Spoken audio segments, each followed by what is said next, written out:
Llena este templo, llena esta casa. Llena este templo, Señor, que tú nos has dado. Ayúdanos siempre, Señor, a agradecer por el regalo de la vida que tú nos das, Señor. Llena nuestra vida de tu presencia. Llena nuestra vida con tu amor, Señor. Y te damos las gracias por darnos el privilegio de habernos podido levantar el día de hoy. Te damos las gracias por darnos el privilegio de poder caminar el día de hoy, de poder respirar, de poder mirarnos los unos a los otros. Nos has dado tantas cosas, Señor, y nos has bendecido de manera tan preciosa. Y, Señor, te ha placido también salvarnos. Gracias te damos, Señor. Llena a cada uno de nosotros de tu presencia. En el nombre de Cristo Jesús oramos. Y todos decimos, amén, amén. Qué preciosa mañana, ¿verdad? Qué preciosa mañana. Pueden tomar asiento el día de hoy, pueden tomar asiento. Vamos a abrir nuestras Biblias. Vamos a abrir la palabra de Dios en el libro de Marcos. Estamos en nuestra sexta semana en el Evangelio de Marcos. Vamos a abrir nuestras Biblias en el Evangelio de Marcos, capítulo 2. Y el día de hoy vamos a estar desde el versículo 13 del Evangelio de Marcos hasta el capítulo 3, versículo 6. El día de hoy vamos a estar hablando de 4 escenas que vemos en esos capítulos. Pero antes de que hablemos de eso, quiero preguntarles a algunos de ustedes. Yo sé que algunos de ustedes son demasiado jóvenes, pero no sé si algunos de ustedes recuerdan hace años cuando las cartas eran escritas a mano. ¿Se recuerdan cuando uno escribía cartas a mano, verdad? Ya hoy día ya nadie, es raro que alguien, yo creo, escriba una carta a mano. Ya casi el correo no está ni funcionando como funcionaba antes, ¿verdad?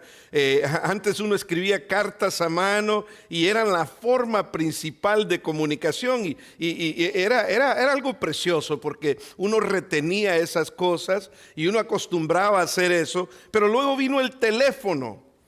Y empezaron a cesar un poquito las cartas y imagínese usted por un momento que alguien insiste en usar el teléfono de disco. ¿Se acuerda el teléfono de disco? Es donde usted metía el dedito y si usted no lo quitaba rápido se le medio trababa también porque regresaba solito, ¿verdad? Y no sé, imagínese usted, si usted insiste en usar un teléfono de disco en la era de los celulares inteligentes sería un poquito difícil, ¿verdad? O imagínese que alguien se niega a viajar en automóvil, así como a algunas personas aquí en el Midwest, donde se suben a una carreta porque dicen que no pueden usar un carro electrónico ni nada por el estilo o de gasolina. Ahora, después del teléfono vino el correo electrónico. Ya empezábamos a mandar emails y mandábamos correos electrónicos y ahora son los mensajes de texto. Ya casi nadie quiere ni siquiera contestar el teléfono. Y menciono todo esto porque aunque la forma de comunicarnos ha cambiado, el propósito sigue siendo el mismo. Es conectar a las personas. Y es que muchas veces, mis queridos hermanos, las formas cambian, lo que no cambian son los fundamentos. Y muchas veces nosotros como seres humanos nos acostumbramos tanto a las formas que muchas veces consideramos o vemos las formas como absolutos. O sea, vemos las formas como que fueran fundamentos y si me quitan la forma en que hago las cosas, no pego el grito en el cielo. ¿Y por qué esto va a cambiar? Es más, los seres humanos no tratamos muy bien con el cambio, no manejamos muy bien el cambio en nuestras vidas. Pero la forma las formas cambian, lo que no cambian son los fundamentos. La forma de comunicarnos, el mensaje cambia, pero muchas veces lo que no cambia, lo que no debe de cambiar, el mensaje no cambia, lo que debe de cambiar son las formas. También tenemos otras costumbres, no solamente con cosas como las que mencioné. En muchos países latinos tenemos la tendencia a usar aquellas cosas que, ¿cómo le llamamos? Vamos a ver si me recuerdo en este momento, se me fue la palabra. Tradiciones. Hay personas que dicen, no, en diciembre hay que comerse 12 uvas para que cuando nos comamos las 12 uvas nos vaya mejor, o hay que ponerse cierta ropa interior de cierto color. Y hay cristianos que acostumbran a usar tradiciones. O sea que no solamente usamos se nos quedan como tradiciones algunas de estas cosas y no las queremos hacer de la forma nueva en que se están haciendo, pero a veces también creemos en ciertas tradiciones vacías, tradiciones que no tienen ningún sentido.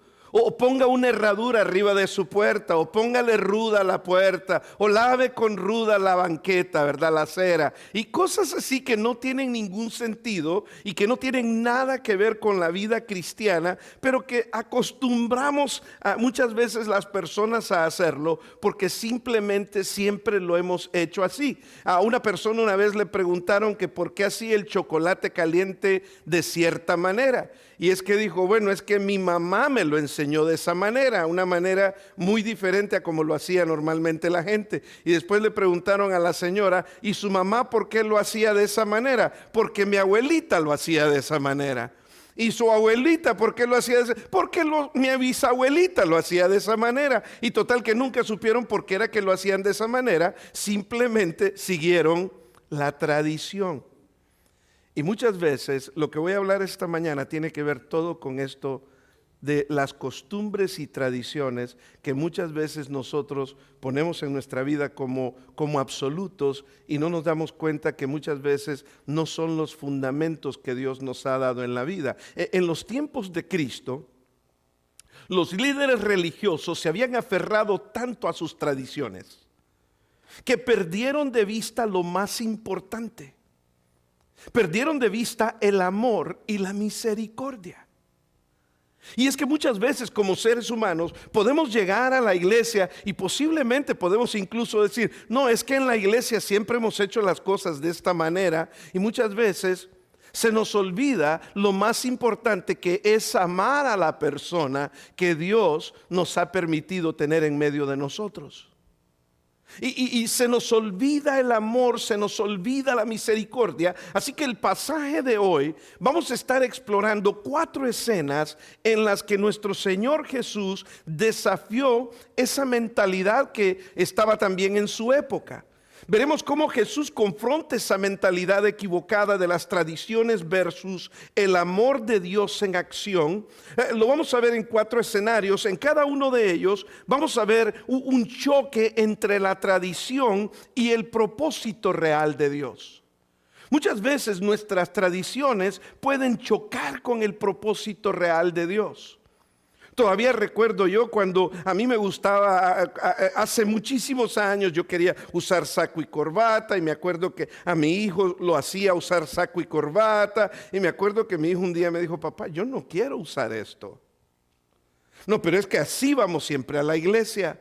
Y mi hijo me dice, sí, papá, pero eso era en tus tiempos, no en los míos. Y me di una enojada yo, ¿qué me estás diciendo? Y muchas veces aún nosotros como padres de familia podemos poner ciertas tradiciones antes que amar a nuestra propia familia. Y es importante entender que las tradiciones cambian, las formas de hacer las cosas cambian. Lo que no debe de cambiar es lo fundamental. Por ejemplo, lo fundamental en su familia es que usted aprenda a amar a su familia. En cada una de las escenas que vamos a ver ese choque que hay entre la tradición y el propósito real de Dios. Por ejemplo, se los voy a decir de una manera, vuelo de pájaro, así panorámicamente, antes de entrar en detalles en cada una de ellas. Vamos a ver, la primera escena que vamos a ver tiene que ver con el llamamiento de Leví o Mateo. El mismo Leví es también Mateo, que fue quien escribió el Evangelio de Mateo. Vamos a ver cuando Jesús llama a Leví o Mateo, que era un publicano, era un cobrador de impuestos, y cómo Jesús va y come con los pecadores. desafiando la exclusión de los fariseos hacia los impíos, mostrando que Él vino a sanar a los pecadores, vino por los pecadores, les dice Él, y no por los justos. Era contra sus tradiciones esto. ¿Cómo puede ser que Jesucristo...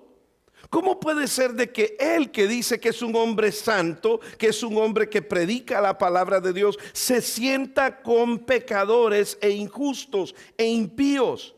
Era una contradicción para las costumbres o las tradiciones de ellos comer con pecadores. Bueno, Jesús era experto en romper tradiciones vacías y pone por encima el amor de Dios antes que las tradiciones. Luego vamos a ver la segunda escena, que es la pregunta sobre el ayuno.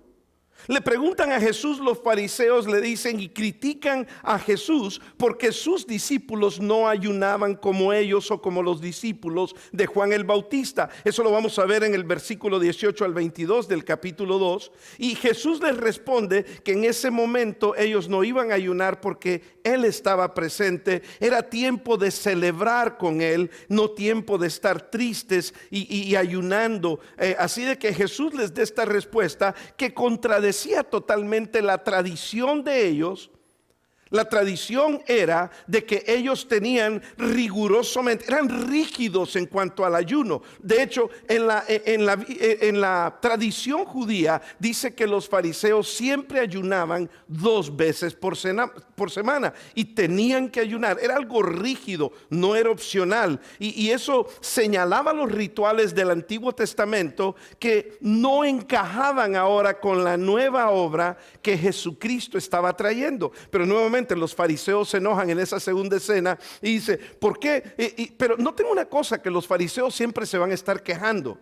Los fariseos primero se quejaron porque Él comía con pecadores.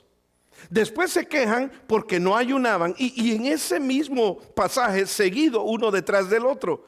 O sea que Cristo andaba en la tierra haciendo cosas positivas, sanando gente, predicando el evangelio, pero todo lo que ellos podían ver en su religiosidad, Cristo no es religión. Cristo no es religión. Nosotros no debemos de tener una religión, debemos de tener una relación con Dios. Es muy diferente.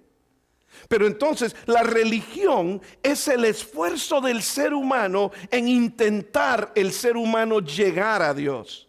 Esa es religiosidad. Cuando hacemos esto, hacemos aquello, hacemos lo otro, con tal de ver si alcanzamos a Dios. No, esa es religiosidad. Relación con Dios es lo que Dios ha hecho para llegar a nosotros.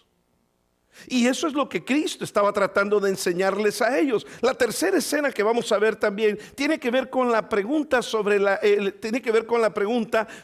por qué ellos recogían espigas en el día de reposo. Los discípulos iban caminando por campos que estaban sembrados con trigo y ellos iban agarrando espigas para poder ir comiendo.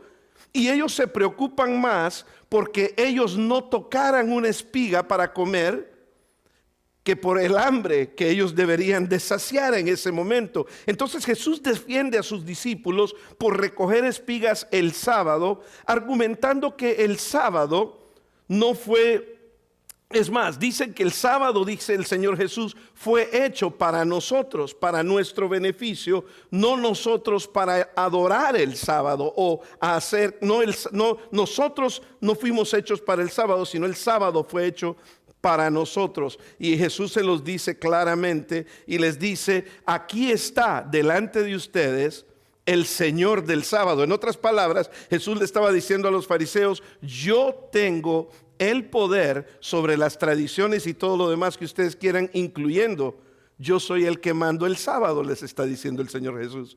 O sea, les rompe totalmente las tradiciones. Rompe con aquellos esquemas que ellos traían equivocados y luego después de eso, otro sábado más, Él va y les hace la pregunta, ¿qué es mejor? ¿Sanar a un hombre o dejar que se muera?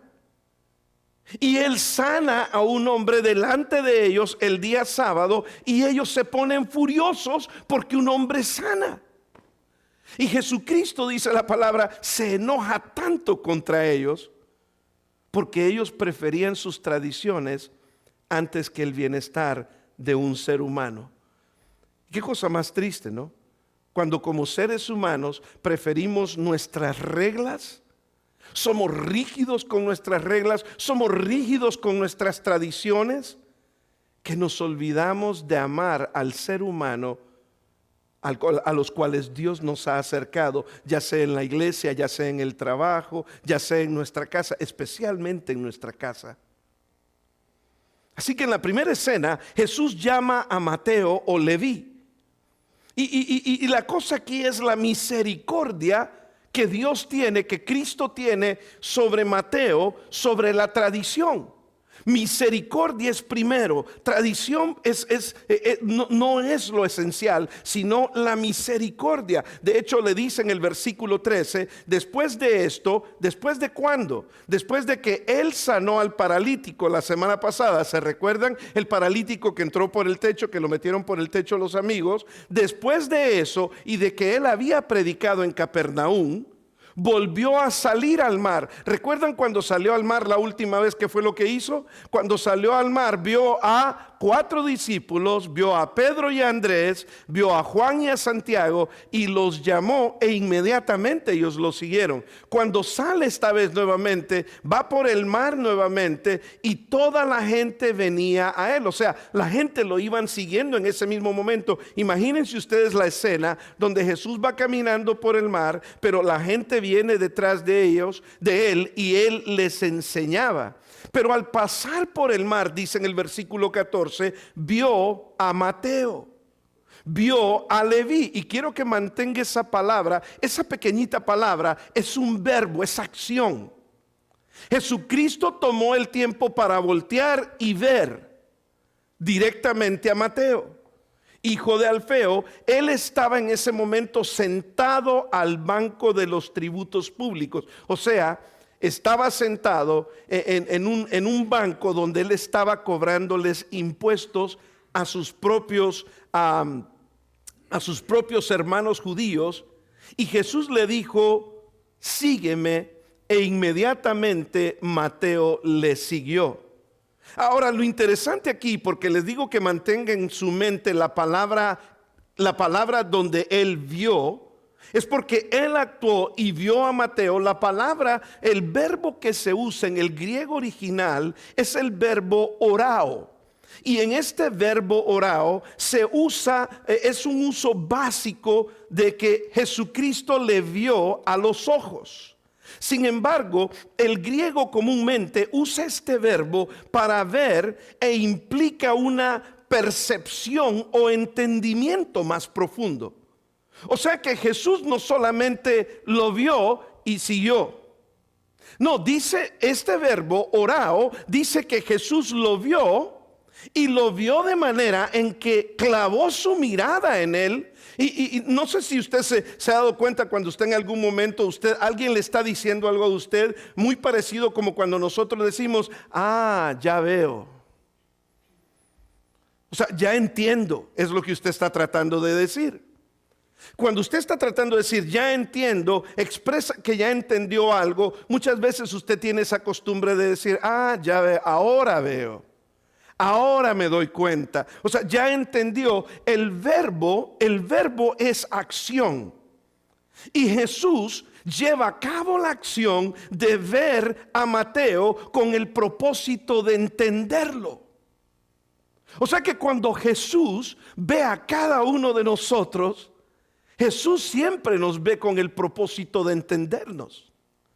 Y cuando ve a Mateo aquí o a Leví, que es el mismo, lo ve con el propósito de entenderlo. Según los léxicos, esta palabra orao puede significar una persona que está contemplando atentamente o está tratando de ver a otra persona con el propósito de discernir con claridad qué está pasando con esa persona. Ahora, recuérdese que Jesucristo era Dios encarnado.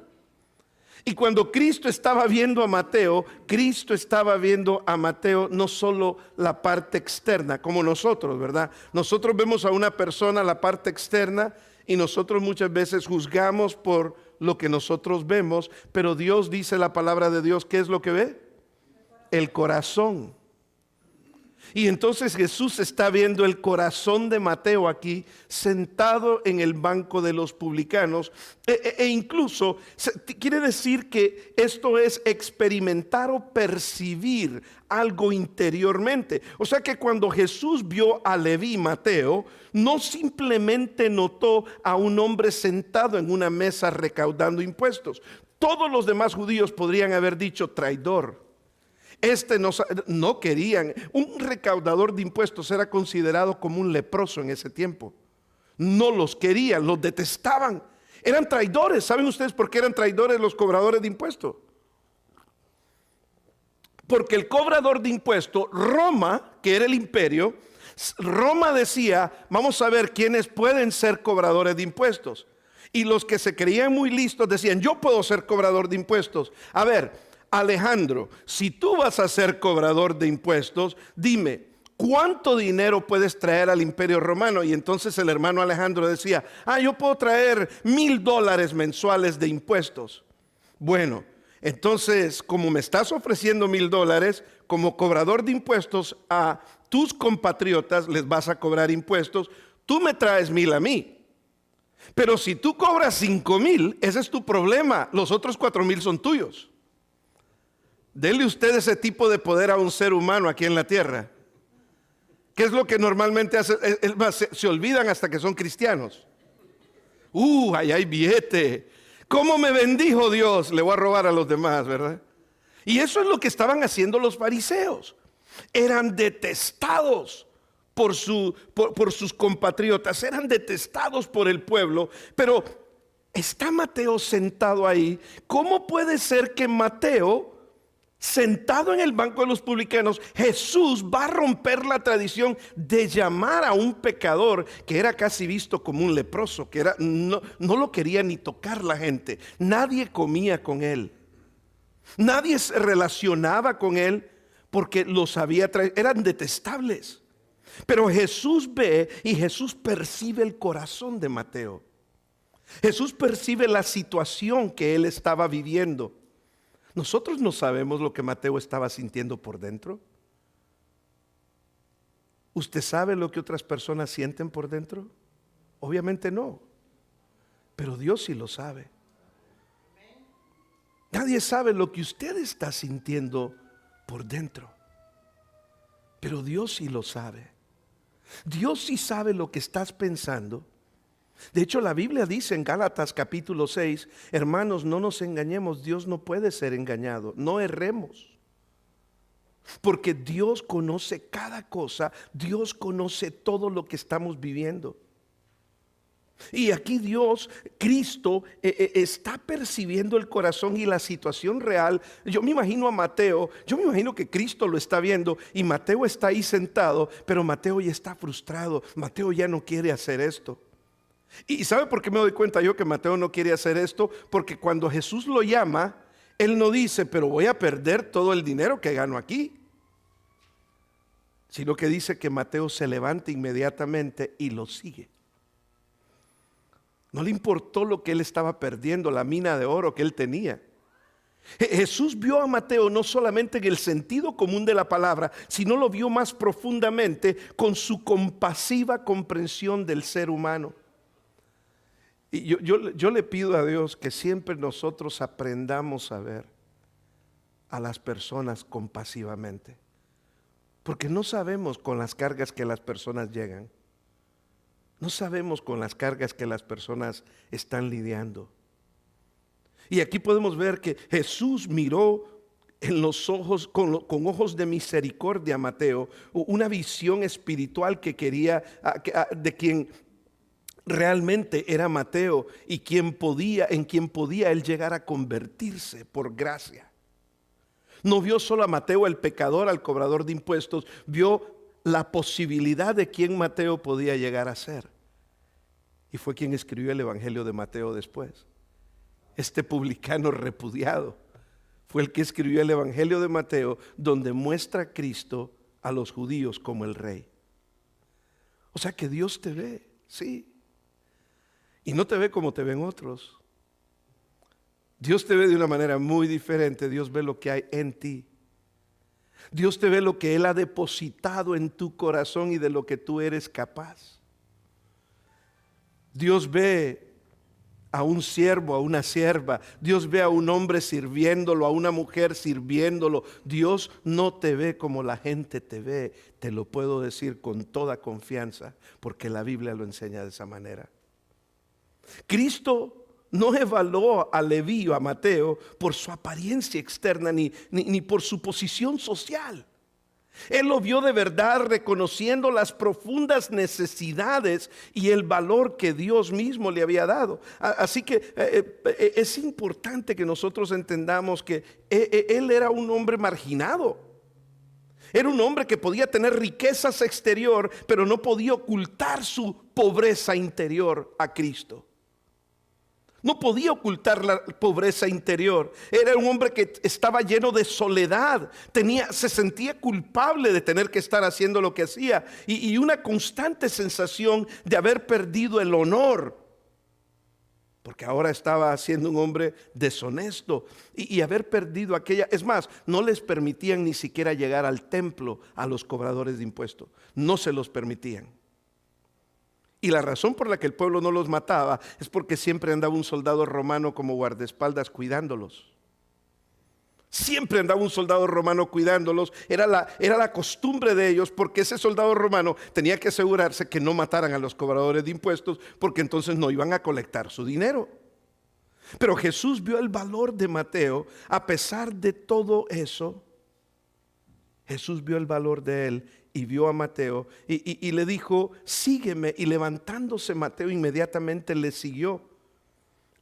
Esto me dice a mí nuevamente que Mateo estaba en un momento de mucha necesidad, de que él estaba solamente esperando que alguien como Jesús le dijera: sígueme, tu vida va a cambiar. Inmediatamente Mateo no solamente le sigue, Mateo le dice: te llevo a comer, Señor. Se convierte y le dice: te llevo a comer, Señor. Y no solamente te llevo a comer. Espérame un momentito, ¿tú me aceptaste a mí? Tú, el Mesías, me aceptaste a mí y me llamaste a mí. Déjame llamar a mis otros amigos. Y se va con los otros cobradores de impuestos. Miren que los que se creían muy justos, esos que se creen que no quiebran un plato, ¿verdad? Esos ni siquiera dijeron no. Entonces Mateo invitó a los otros fariseos, a los otros cobradores de impuestos e invitó también a las prostitutas. Y los fariseos dicen: espérate un momento, esto va contra la tradición. ¿Cómo puede ser que este hombre está haciendo esto y dice que es un hombre santo?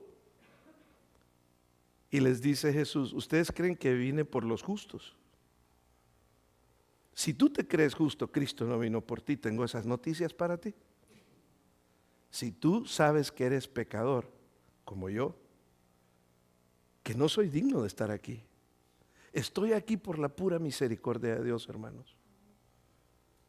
Es la pura misericordia de Dios. Hay personas que dicen: no, es que usted es pastor. ¿Y qué?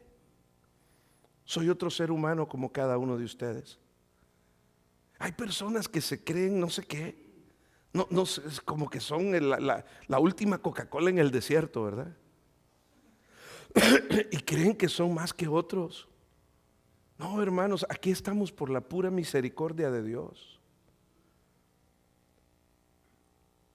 Y Mateo está ahí diciendo: bueno, nadie más va a llegar, pero van a llegar los otros.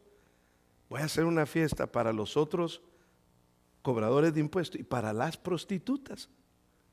Esa fue la respuesta de él. Y Jesús le dio una nueva identidad a él. Le dio una nueva identidad. Ahora viene a ser el discípulo de Cristo y restauró la dignidad de Mateo.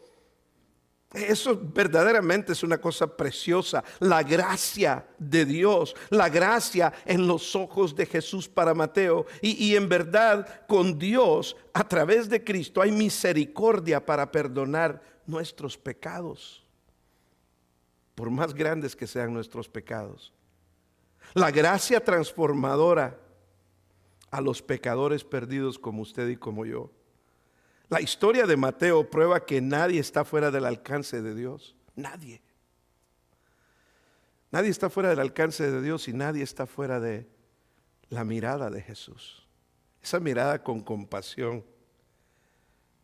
Dice en el versículo 15, aconteció que estando Jesús a la mesa, en casa de él, ahí estaba Jesús comiendo con él, teniendo esa fiesta que tenía Mateo, muchos publicanos y pecadores estaban ahí también con él, a la mesa juntamente con Jesús y con sus discípulos, porque había muchos que le habían seguido. Y ahí estaban los discípulos, estaban todos los pecadores, las prostitutas, los publicanos. ¿Y qué dijeron los líderes religiosos? Verso 16, dice que los escribas y los fariseos, ahí están los que se creían rectos, viéndole comer con los publicanos y con los pecadores, dijeron a los discípulos, ¿qué es esto? Que él come y bebe con los publicanos y pecadores. La respuesta de Jesús al oír esto les dijo, los sanos no tienen necesidad del médico. O sea, ustedes se creen sanos, ustedes no tienen necesidad de mí entonces, sino los enfermos. No he venido a llamar justos, sino a pecadores. ¿No le alegra eso a usted? De que Cristo nos vino a buscar a nosotros. Cristo no vino a buscar a nadie más que a nosotros, a los pecadores, no a los perfectos. Y si usted es perfecto, salga corriendo de aquí, porque aquí estamos llenos de pecadores.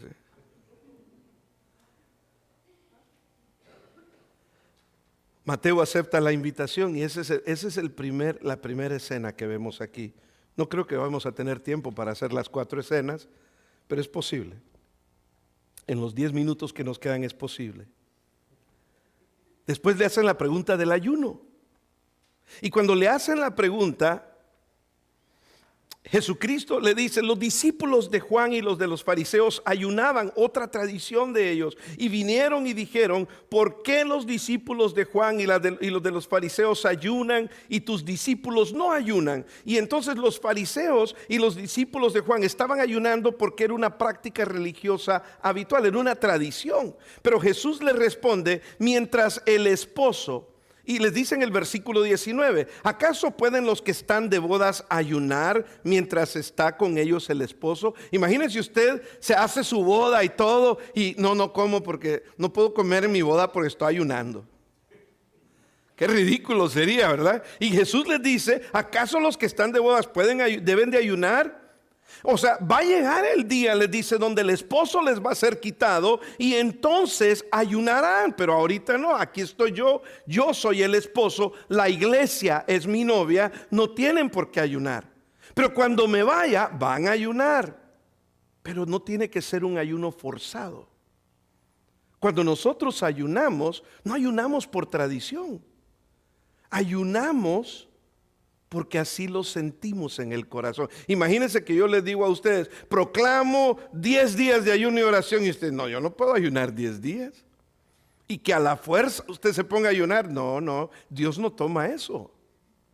El ayuno tiene que ser algo que sale de cada uno de nosotros individualmente. Podemos tener un ayuno como iglesia, pero la gente que quiera participar, tiene que ser algo voluntario. Ellos querían que a la fuerza los discípulos de Cristo ayunaran, porque eran sus tradiciones, eran sus reglas. ¿Saben ustedes que los fariseos tenían más de 600 reglas aparte de la Biblia?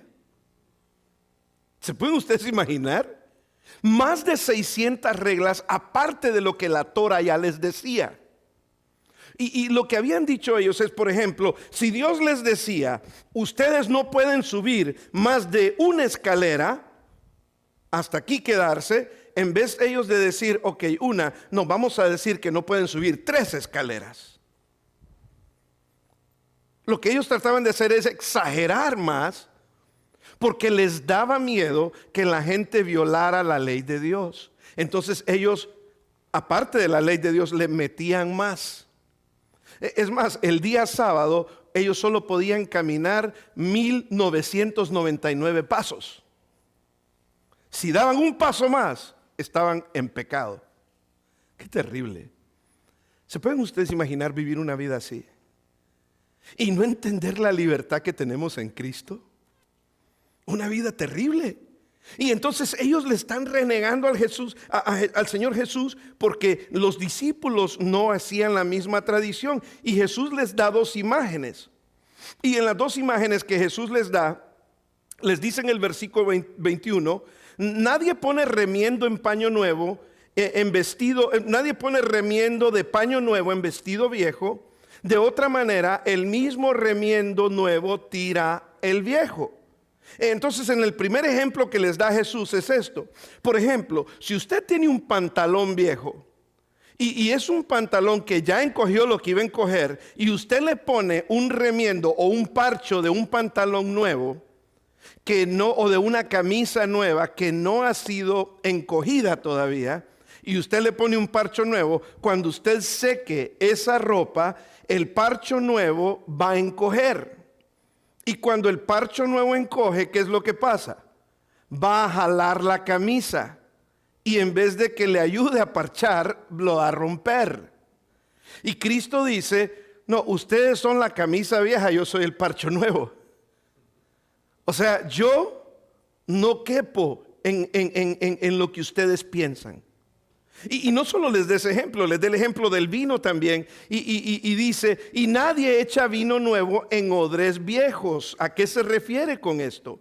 El vino en los tiempos de Jesús, la gente usaba odres, o sea, usaban una bolsa de piel de animal, ¿ok? Y hacían una bolsa, era un odre, era una bolsa de piel. Lo que hacían cuando esas bolsas eran nuevas es que echaban vino nuevo en esas bolsas, porque el vino nuevo se está fermentando. Y cuando el vino nuevo se está fermentando, el vino nuevo expande la nueva bolsa. ¿Sí me siguen? Entonces, el vino nuevo fermentando va a expander la nueva bolsa, la va a hacer más grande. Pero si el vino nuevo usted lo echa en una bolsa ya expandida, ya vieja, y el vino nuevo se está fermentando, ¿qué es lo que va a pasar? Va a expander mucho más la bolsa, que ya es vieja, y en vez de quedarse el vino ahí y ser de ayuda para ellos, iba a expandirse a aquella bolsa que ya había sido expandida porque ya era vieja, y la iba a romper. Y entonces el Señor Jesucristo le dice, y entonces el vino rompe los odres, o las bolsas rompen los odres, y el vino se derrama y los odres se pierden. O sea, ustedes quieren meter cosas nuevas donde están las cosas viejas. Ustedes quieren meter las cosas nuevas donde están las cosas viejas. Era lo que decía yo al principio cuando empezábamos el mensaje, donde les estaba diciendo de que hay cosas que simplemente han cambiado. Yo le aseguro que cuando los apóstoles se reunían en la iglesia, no se reunían de la manera en que nosotros lo hacemos. No tenían bancas como nosotros tenemos. No tenían aires acondicionados. No tocaban batería. Les iba bien si tenían alguna guitarrita por ahí, algún bandolón o algo que tuviera cuerdas. O sea, no tenían todo lo que tenemos. Usaban mucho el pandero, que hoy en día muy pocas veces se usa. Al menos de que usted lo puede usar si lo sabe usar. Aquí no. Se oye muy bonito, pero si lo saben tocar, ¿verdad? Hay personas que solo churrun chun chun le saben hacer, ¿verdad? No, el churrun chun chun no, hermanos, que sepan tocar. A Dios hay que darle siempre lo mejor. Pero a lo que voy con esto es de que aquí Cristo, el mensaje nuevo de Él les está diciendo, mi mensaje nuevo no cabe en las estructuras del viejo pensamiento de ustedes. Son estructuras nuevas. Mi mensaje no cambia, dijo Cristo. Lo que está cambiando son las formas. Ambos ejemplos, Jesús está diciendo, su mensaje es algo fresco. El mensaje de Jesús es algo transformador, completamente diferente. En otras palabras, se necesitaba una renovación completa del corazón y de la mente. A mí se me hace muy interesante muchas veces cuando hay personas que llegan a mí y me dicen, pastor, ¿y por qué no hacemos esto? Porque, ¿sabe que hace como 20 años yo en mi iglesia hacía? Y le digo, ¿hace cuánto, hermano? ¿Sabe usted que a veces uno puede ir a una iglesia y hay iglesias que se quedaron estancados en 1950? ¿Y usted cree que la generación del año 2010, 2015 van a querer ir a una iglesia estancada en el 2050, en el 1950? ¿Y cómo vamos a hacer para alcanzar a esa gente? El mensaje no debe de cambiar. Las formas sí es necesario que cambien. Yo me acuerdo cuando era pecado subirse a predicar sin corbata. Bueno, eso decían, ¿verdad? Que era pecado. Hay lugares que todavía siguen siendo. Hay lugares que se oponen a poner una proyección en la pantalla. Digo yo, pero ¿y por qué? Simplemente son formas. Y muchas veces la religiosidad de las personas no encaja en esa nueva estructura o ese nuevo mensaje, que era el mismo mensaje pero dado de una forma diferente de como Cristo lo estaba haciendo. Una nueva manera de pensar, una nueva manera de hacer las cosas, una transformación profunda que debe de redefinir y renovar nuestra vida. Eso es lo que debe de hacer. Luego Jesús va inmediatamente, dice, Jesús agarra el día sábado. Y el día sábado, voy a resumir estos dos puntos en uno solo, porque el primer día, el día sábado, le dicen prácticamente que no puede comer, que no deben de comer, no pueden agarrar de las espigas que estaban agarrando. Y también el día sábado sana al otro hombre. Y de las dos cosas ellos se quejan, tanto de las espigas para el día sábado, de comer de las espigas, como de sanar la mano del hombre. En otras palabras, esta gente, mis queridos hermanos, se había hecho una idea totalmente errónea de quién Dios era. Los fariseos observaban a los discípulos de Jesús mientras ellos arrancaban las espigas, y Jesús les responde con sabiduría. ¿No se recuerdan cómo David comió de los panes sagrados cuando tuvo hambre? Y los tomó del templo. O sea que Jesús deja claro, esto es lo que en ese tercer punto, lo que Jesús deja claro es que la necesidad humana está por encima de nuestros rituales. Y a veces nosotros decimos, no, esto es más importante. Por ejemplo, puede ser que yo venga para la iglesia un día y me encuentre a una persona en el camino que realmente tiene una necesidad. Y puede ser algo debido a muerte. No, pero yo estoy acostumbrado a llegar a la iglesia a tiempo. No les estoy diciendo que no vengan a la iglesia. No me vayan a decir, pastor, encontré a alguien con necesidad, por eso no llegué. No, pero que alguien diga, no, yo tengo mi horario, yo tengo mi calendario. De hecho, yo tengo mi calendario. Y hay personas que a veces llegan y me dicen, pastor, ¿puedo hablar con usted? Sí, claro. Si hay una necesidad y se puede, se hace.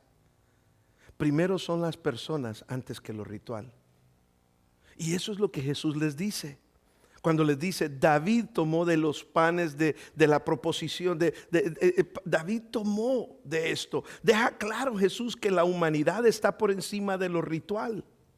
Esto nos enseña que la verdadera espiritualidad prioriza al ser humano sobre la regla. La compasión sobre lo ritual y el amor sobre el legalismo. Jesús lo hace de una manera preciosa. Y por último, vemos cuando Jesús sana la mano del hombre que tenía la mano encogida. Imagínense cuántos años este hombre tenía su mano encogida. Y dice que Jesús en el versículo 1, en el punto número 4, vamos a ir al punto 4, Peter.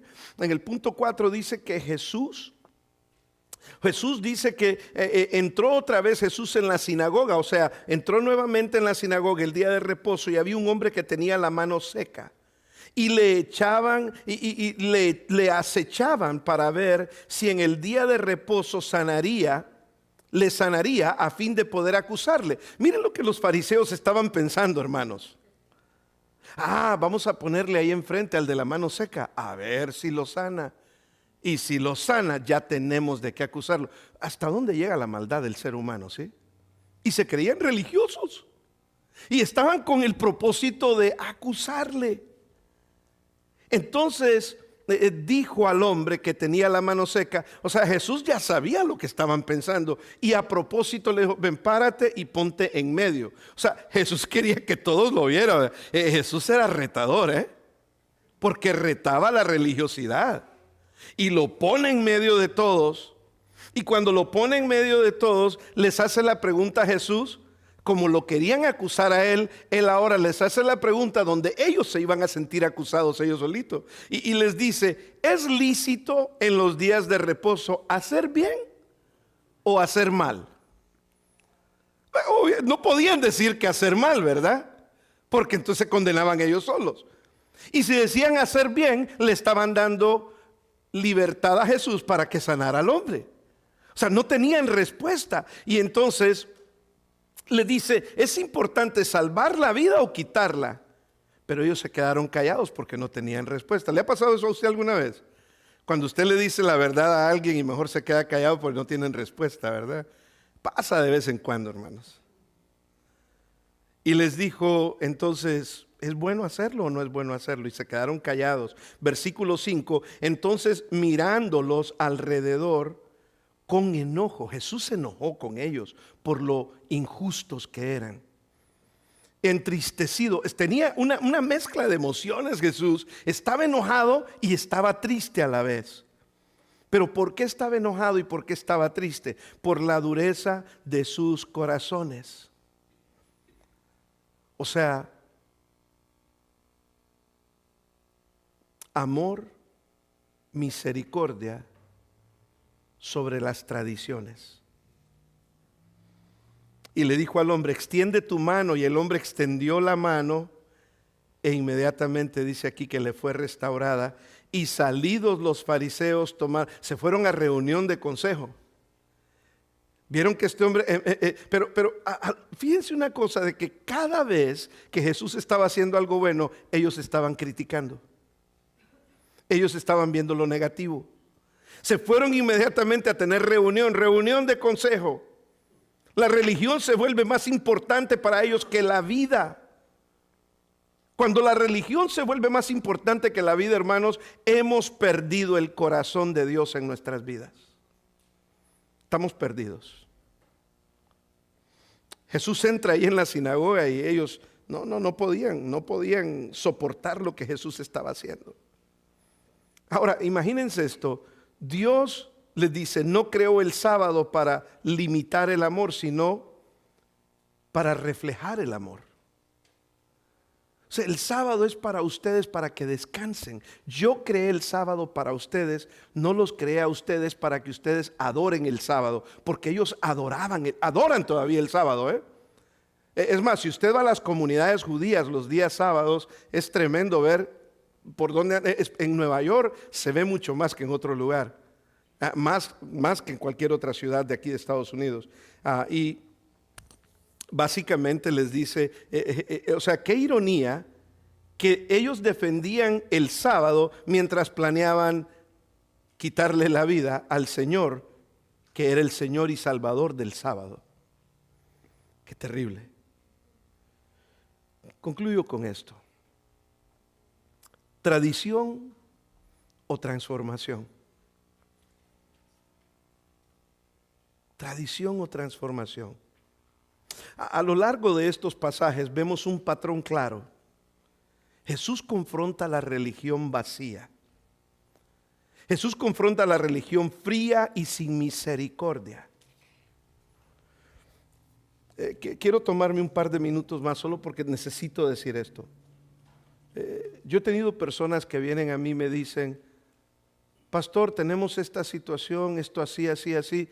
Y yo normalmente me dicen, ¿qué podemos hacer? Y yo a veces les digo, ¿qué creen ustedes que deben de hacer? Porque a veces hay personas que le preguntan a uno cosas así para que uno sea el responsable de lo que dijo, ¿no? Entonces yo normalmente le digo a la gente, ¿qué creen ustedes que Dios quiere que ustedes hagan? No, pastor, la Biblia dice así, así, así. Y así debe de ser. Y tenemos que ser firmes, tenemos que ser duros. Hay personas que me dicen esas cosas a mí. Y entonces me doy cuenta yo cómo muchas veces Quizás nosotros no hemos experimentado momentos donde Dios ha tenido que tener misericordia con nosotros. Y a veces nosotros traemos el hacha y el machete a la mano. Y traemos el hacha y el machete y le damos con lo que venga. En vez de decir, espérate un momento, me voy a sentar con esta persona y voy a tratar de escuchar y entender de dónde viene la persona. ¿Qué está pasando? ¿Qué está viviendo? Dicen por ahí un dicho, lo aprendí este dicho en mis viajes que hago a México, dicen que solo el cucharón sabe el mal de la olla. No, mis hermanos mexicanos me han enseñado muchos dichos. Y entonces, y yo no me lo sabía, muchos dichos no me los sabía antes hasta que empecé a ir a misiones a México. Pero a veces solo la persona sabe las cosas que está pasando. Y nosotros no podemos ser así rígidos y cortantes y ya. Tenemos que sentarnos, entender, escuchar. Misericordia quiero, no sacrificios, dijo el Señor. No estoy hablando de ser permisivos. No. Estoy hablando de ser misericordiosos. Estoy hablando de ser empáticos, lo cual los seres humanos carecemos mucho de eso. Los fariseos valoraban más sus tradiciones que el amor al prójimo. En vez de lugar de dar gloria a Dios por todo lo positivo que Dios estaba haciendo a través de Cristo, criticaron todo lo positivo que Jesús hizo en favor de la gente. Y esto les cerraba a ellos los ojos a ver lo bueno. Cuando usted se dedica a criticar todo lo que Dios está haciendo, usted está cerrando los ojos a todo lo bueno. Existen muchas personas que siempre tienden a ver lo negativo, como estos fariseos, no lo positivo. Lo negativo nos lleva a la crítica destructiva. Lo positivo nos lleva a dar gloria a Dios, como vimos la semana pasada, el hombre que fue sanado, las cosas positivas que Dios, que Cristo hizo, todos glorificaron a Jesús, todos glorificaron a Dios. Cuando nos enfocamos en lo negativo, nos cegamos a todo lo positivo y maravilloso que Dios está haciendo en nuestras vidas. Y termino diciendo que la esencia del corazón de Dios va mucho más allá que los rituales o las tradiciones vacías.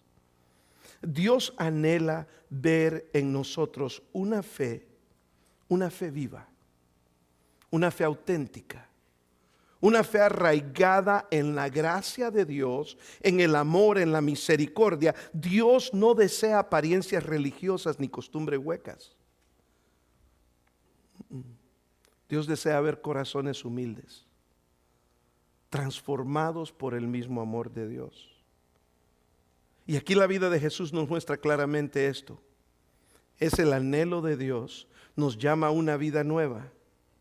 A la luz de este amor y del llamado, la invitación para nosotros el día de hoy, de parte de Dios, es bastante clara y desafiante. Dios desea que abandonemos las tradiciones vacías y que recordemos de responder al llamado de Jesús con humildad y con obediencia. Y la palabra de Dios dice que Jesús está a la puerta de nuestro corazón, esperando que nosotros le entreguemos una fe viva, dispuestos a ser transformados por su gracia, que no nos contentemos con ritos sin significado, sino que abramos nuestra vida a una relación real con el Salvador, diciendo, al igual que Mateo, sí a su llamado, con humildad, con amor y con obediencia. No ponga sus tradiciones sobre el amor que usted tiene que tener con las personas. Ponga el amor de Dios sobre todo. No es ser permisivo, no, es comprender, es ser empático como Dios mismo lo es con nosotros. Padre, queremos darte gracias en esta mañana, Señor. Gracias por el tiempo que nos has dado, Señor.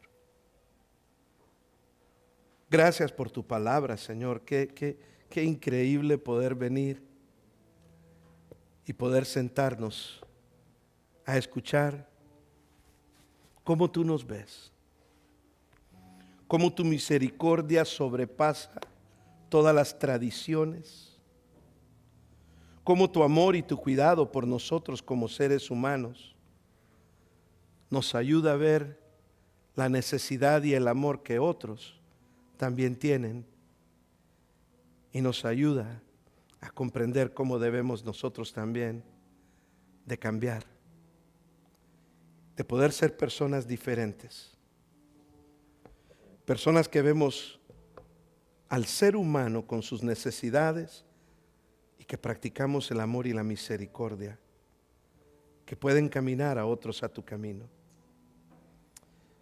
Pedimos, Señor, tu misericordia y tu amor para con nosotros.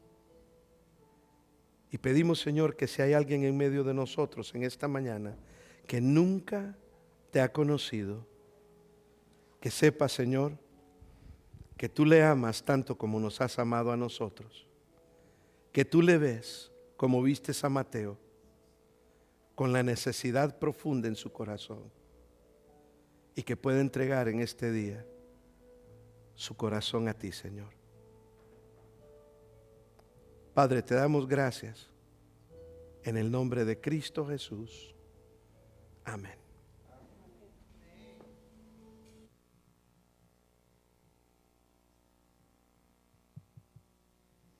Hosana,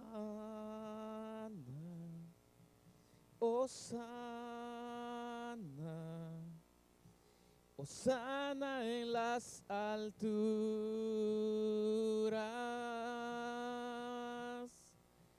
Hosana, Hosana, Hosana en las alturas.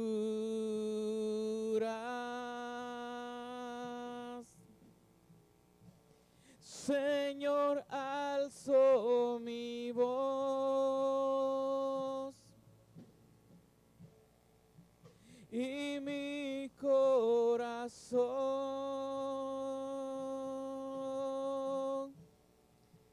Te exalto, Señor, mi Dios. Hosana en las alturas. Una vez más, dígale Hosana.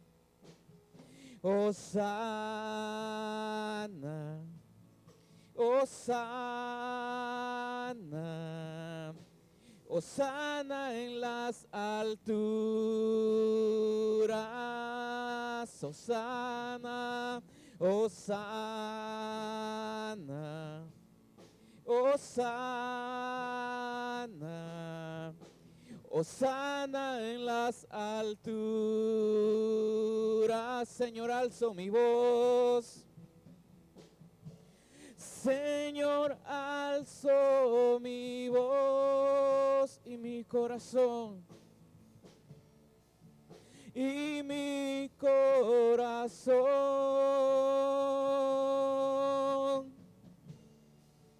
Te exalto, Señor, mi Dios. Hosana en las alturas.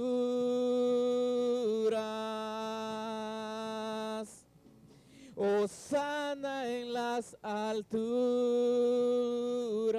Hosana, Hosana. Hosana en las alturas.